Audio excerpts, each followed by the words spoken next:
सीमा, जिसकी शादी के आज 4 साल हो गए थे, लेकिन अभी तक उसको मां बनने का सुख प्राप्त नहीं हुआ था।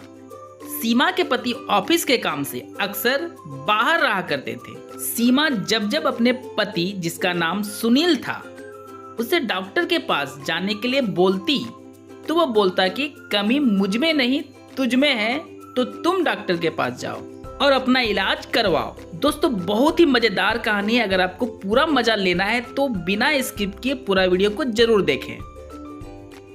दोनों में इस बात को लेकर काफी बहस हो चुकी थी, तो एक दिन सीमा खुद ही डॉक्टर के पास गई।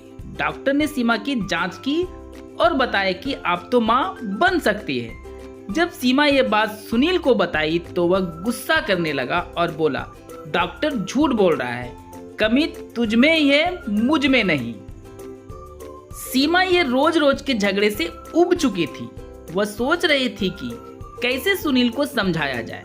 सीमा ने सोची, क्यों ना मैं अपने घर के नौकर को तैयार करूं कि वह उसे एक बच्चा अनाथ आश्रम से लाकर दे दे। जब उसने अपने नौकर से यह बात बोली तब नौकर, जिसका नाम माही था, उसने कहा कि मुझसे यह नहीं होगा, लेकिन मैं एक काम खुशी से कर सकता हूँ। सीमा बोली, क्या कर सकते हो? तब माही ने कहा, आपको तो पता ही है कि मैं 4 बच्चों का बाप हूँ, तो अगर आपको माही बनना है तो आपको मेरे साथ सोना होगा। ये बातें सुनकर सीमा ने माही को एक थप्पड़ जड़ दी और बोली कि तुमने ऐसा सोच भी कैसे लिया। माही वहां से ये बोलकर चला गया कि मुझे आपके थप्पड़ का बुरा नहीं लगा, लेकिन बुरा तब लगता है जब आप एक बच्चे के लिए इतना तरसती है और मालिक को तो कोई परवाह ही नहीं है। माही के जाने के बाद सीमा बहुत उदास हो गई और माही की बातें उसके मन में बार बार आने लगी। सीमा फिर से अपने पति को बच्चे के लिए बोली। तब उसके पति ने सीमा को एक थप्पड़ मारते हुए बोला कि ना मुझ में कमी है और ना ही तुझ में, ईश्वर जब चाहेगा बच्चा हो जाएगा। अब सीमा समझ चुकी थी कि सुनील से आशा लगाकर कोई फायदा नहीं है। तब उसने अपने नौकर माही से कहा कि तुम जो उस दिन बोल रहे थे, क्या तुम सच में मेरे साथ करोगे? दोस्तों, कहानी को बीच में छोड़कर ना जाए, नहीं तो आपको पता ही नहीं चलेगा कि आखिर सीमा माँ कैसे बनी।